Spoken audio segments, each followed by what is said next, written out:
Beaucoup d'entre vous me demandent en ces périodes où on a beaucoup d'eau, des excès d'eau, comment réguler l'eau dans les jardins et surtout dans les potagers.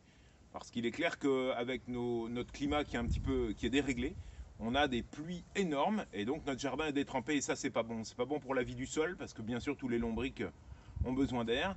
C'est pas bon pour tous les nutriments parce que forcément ils partent avec l'eau. Donc il est important de pouvoir réguler l'eau en excès dans votre jardin.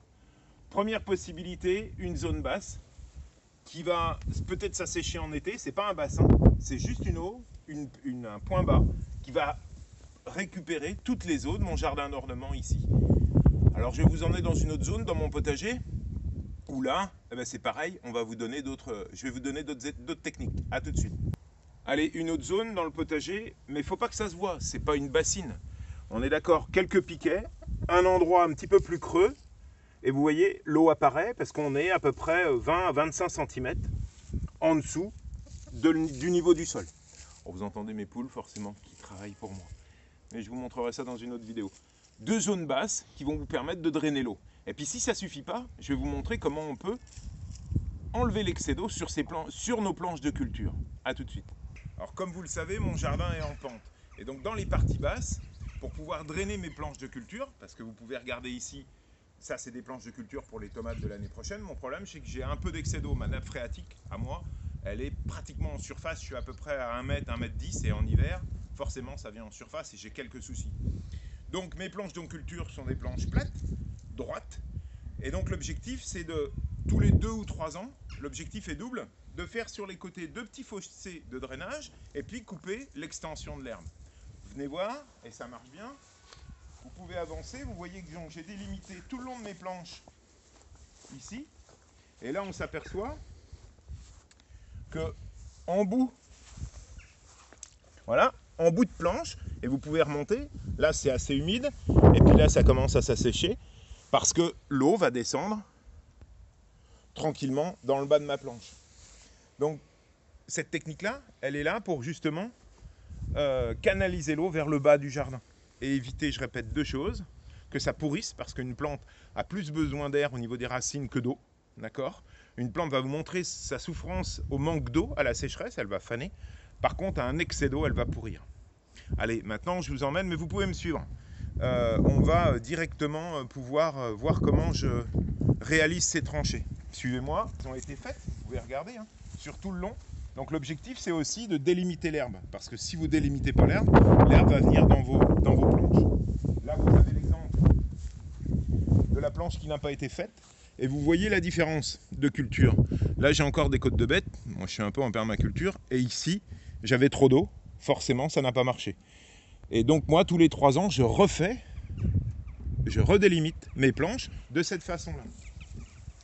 Comme vous le voyez, mes planches sont délimitées par 2 piquets à chaque fois, et vous le voyez là-bas à droite, voilà, ensuite par ici. Et ces piquets, moi, me permettent, vous le voyez là, à l'aide d'un cordeau très solide, de redélimiter mes planches chaque année. Donc, vous voyez, c'est relativement simple, je vais vous montrer. Une paire de chaussures costaud, une bonne bêche, alors là on appelle ça même un loucher, puisque c'est assez profond.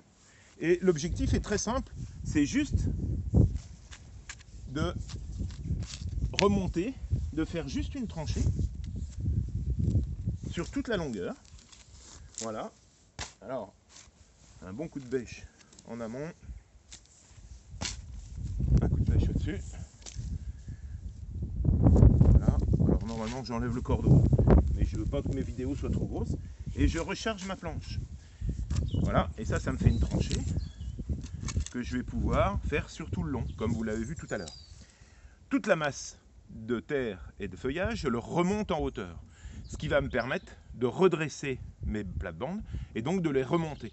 Donc l'effet est double, j'ai plus de terre au milieu, donc mon eau va s'écouler gentiment dans le fond de la tranchée.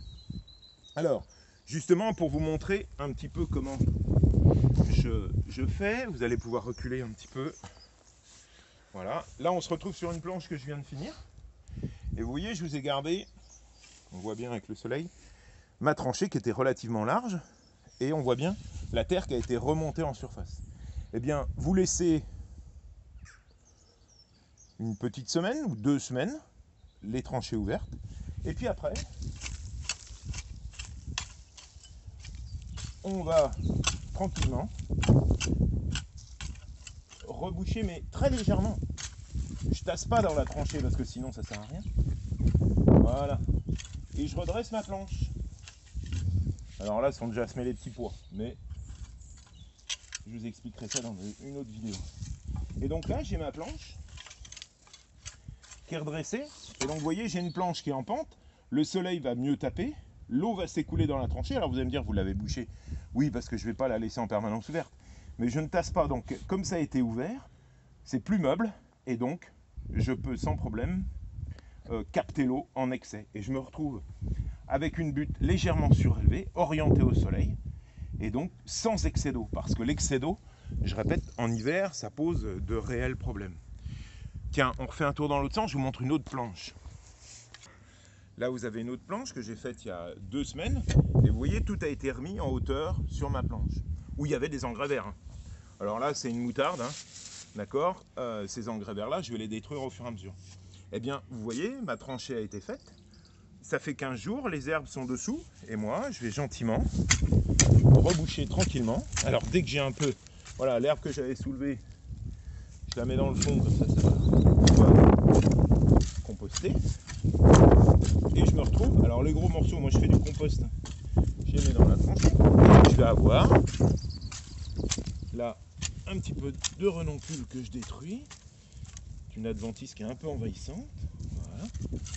Et donc je me retrouve avec une butte qui a été reformée et surtout une tranchée très meuble qui va drainer mes excès d'eau pour l'hiver. D'accord, de l'hiver et du début du printemps. Je vous rappelle, on est au mois de mars. Moi je fais ça là au début du printemps parce qu'on a des printemps relativement pluvieux dans notre région. Et ça me permet tous les 3 ans de bien délimiter mes planches. Alors certains mettent du bois, mais ça coûte relativement cher et c'est difficile à tenir sur le temps. Moi je préfère avoir cette technique-là qui me permet de drainer mes terrains, de redresser mes planches, on est d'accord, et de pouvoir maintenir ma vie dans le sol. Parce que je répète, pas d'excès d'eau dans le sol. L'excès d'eau hivernale va détruire complètement votre matière organique. On va perdre l'azote, le phosphore et la potasse. Et puis surtout, le peu de plantes qu'il y a là vont pourrir. Voilà. C'est du boulot, c'est physique. Mais voilà, avant le début de printemps, eh bien, on a une bonne technique pour pouvoir évacuer les excès d'eau. À bientôt.